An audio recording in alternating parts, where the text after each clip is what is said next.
एक नगर में ननंद और भाभी रहती थी। ननंद की शादी नहीं हुई थी और वह अपने भाई भाभी के घर में रहती थी। उसको अवसान माता के प्रति बहुत ही ज़्यादा श्रद्धा भाव था। उसके मन में वह बहुत भक्ति करती थी, अवसान मैया को बहुत मानती थी। बृहस्पतिवार का दिन जब भी आता था तब वो बिना उनकी पूजा किए अन्न जल ग्रहण नहीं करती थी। ये सारी चीज़ें देखकर उसकी भाभी को अच्छा नहीं लग रहा था। वह हर बृहस्पतिवार को सुहागिनों को बुलाकर अवसान मैया की पूजा करवाती थी। उसकी भाभी को ऐसा लगता था कि वह सारा धन ऐसे ही अवसान मैया की पूजा में बर्बाद कर दे रही है। यह देखकर उसने अपने पति से कहा कि तुम अब अपनी बहन की शादी कर दो और अपनी बहन की शादी ऐसे घर में करना जिसके घर में खाने का ठिकाना ना हो। जैसे हमारे घर में ये हर बृहस्पतिवार को अवसान मैया की पूजा करती है, फिर देखेंगे कि ये ससुराल में कितना अवसान मैया की पूजा करेगी। उसके पति ने कहा ठीक है, और वह अपनी बहन के लिए रिश्ता ढूंढने किसी दूसरे शहर को निकल गया। रिश्ता ढूंढते ढूंढते वह एक गांव में पहुंचा, जहां उसने पता किया कि कौन सा ऐसा गरीब परिवार है। काफ़ी ढूंढने के बाद उसको एक लोगों से पता चला कि इस गांव में एक माँ बेटे रहते हैं जो कि बहुत गरीब हैं। पूरा दिन लकड़ी काटते हैं, तभी उनके घर का खर्चा चलता है, तभी उनके घर में चूल्हा जलता है। यह सुनकर वह जो लड़की का भाई था वह पहुंच गया जंगल में, जहां देखा उसने कि उसकी माँ लकड़ियां बीन रही थी और लड़का लकड़ी काट रहा था। उसने अपनी बहन से शादी का प्रस्ताव उसकी माँ से और उसके बेटे से रखा, तो उसके बेटे ने कहा कि नहीं, मैं शादी नहीं कर सकता, मैं बहुत गरीब हूँ और मेरे पास इतना धन भी नहीं होता है कि मैं आपकी बहन को कुछ खिला पिला पाऊंगा, क्योंकि हम जितना लकड़ी काटते हैं, शाम को लकड़ी बेचकर हम जो कमाते हैं उसी से हमारे घर का चूल्हा जलता है, इसलिए मैं शादी नहीं कर सकता। तो उस लड़की के भाई ने कहा कि मुझे ऐसा ही परिवार चाहिए, मैं ऐसे परिवार की ही तलाश में निकला हूँ। तो उस लड़के ने कहा अगर आपकी मर्जी है तो ठीक है, मुझे मंजूर है, मैं शादी करने के लिए तैयार हूँ। अब रिश्ता पक्का करके वह अपने घर पहुंचा तो उसकी पत्नी ने कहा कि कैसा रिश्ता है, कैसा कहाँ किया है, लड़का क्या करता है। तो उसने बताया कि जैसा तुमने कहा था मैंने वैसा ही लड़का देखा है और अब किसी मेहमानों को भी नहीं बुलाएंगे, बस फटाफट शादी करवा दी जाएगी। तब वह लड़की बहुत दुखी हुई। उसने देखा कि मेरी शादी में कोई धूमधाम नहीं है, किसी तरह का कोई खुशी का माहौल नहीं है। ये सारी चीज़ें देखकर वह बहुत दुखी हुई और रोने लगी। कमरे को बंद कर लिया और कमरे में वो लेटे लेटे रो रही थी। तब तक वहाँ पर अवसान मैया प्रकट हुई और उन्होंने पूछा, बेटी तुम क्यों रो रही हो? अवसान मैया को देखकर उस लड़की को बड़ा आश्चर्य हुआ और उसने फटाफट माताजी के पैर छुए और विनती की, हाथ जोड़कर उनसे विनती की कि मैया मैं बहुत दुखी हूँ, क्योंकि मेरे भाई भाभी ने मेरी शादी तय कर दी है, लेकिन किसी रिश्तेदार को भी नहीं बुलाया है और घर में कुछ भी नहीं है, कोई इंतज़ाम भी नहीं किया है। जब मेरी शादी के लिए ससुराल वाले आएंगे तो ये उनको क्या खिलाएंगे, उनके स्वागत की भी कोई तैयारी नहीं है। मुझे ये देखकर बहुत दुख हो रहा है कि मैं कितनी बदनसीब हूँ, अगर मेरी माँ होती तो शायद आज सब कुछ होता। तो अवसान मैया ने कहा तुम परेशान मत हो और रोना धोना बंद करो, सारी तैयारियां हो जाएंगी, तुम घबराओ नहीं। इतना सुनकर वह लड़की थोड़ा सा मन में खुश हुई और अवसान मैया वहाँ से चली गई। जिस दिन उसकी शादी थी उस दिन भी वो देख रही थी कि कोई इंतजाम नहीं था, उसके भाई भाभी ने कोई इंतजाम नहीं किया था। जब बारात आने वाली थी तब उस लड़की के घर में खूब सारी मिठाई, पूड़ी, पकौड़ी, पकवान और बहुत सारे जगह जगह पर फूलों से सजावट, दरे सब बिछ गए पूरे घर में। ये देखकर वह लड़की बड़ी खुश हुई और उसके भाई भाभी को बड़ा आश्चर्य हुआ कि ये सब कुछ तो मैंने नहीं किया, ये इतना सब कैसे हो गया। बहुत सारे मेहमान भी आ गए। यह देखकर लड़की तो समझ गई कि ये सब अवसान मैया की कृपा से हुआ है। अब शादी भी हो गई, बड़े धूमधाम से शादी हुई। शादी के बाद वह लड़की अपने ससुराल जाने लगी। जब उस लड़की की विदाई होने लगी तो उसकी भाभी ने कहा कि जैसे हर बृहस्पतिवार को अवसान मैया की पूजा आराधना तुम यहाँ करती थी, वैसे ही अपने ससुराल में ज़रूर करना और जब भी करना तो मुझे ज़रूर बुलाना, क्योंकि उसकी भाभी जानती थी कि इसके घर में वहाँ ससुराल में बहुत ज़्यादा गरीबी है और ये पूजा तो कर नहीं पाएगी।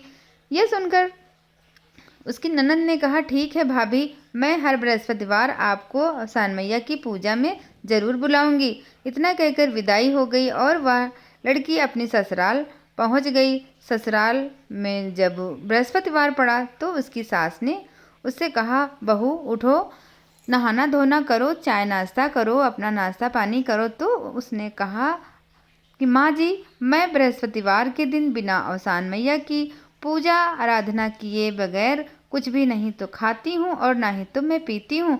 तो उसकी सास ने कहा, देखो बहू, हम बहुत गरीब हैं और हमारे घर में खाने तक का कुछ नहीं है, तो हम आसान मैया की पूजा कैसे करवाएंगे? हमारे पास तो कुछ बचता ही नहीं है कि तुम सात सुहागिनों को बुला करके उनकी पूजा हर बृहस्पतिवार को कैसे करवा पाओगी? हमारे घर में तो ये संभव नहीं है।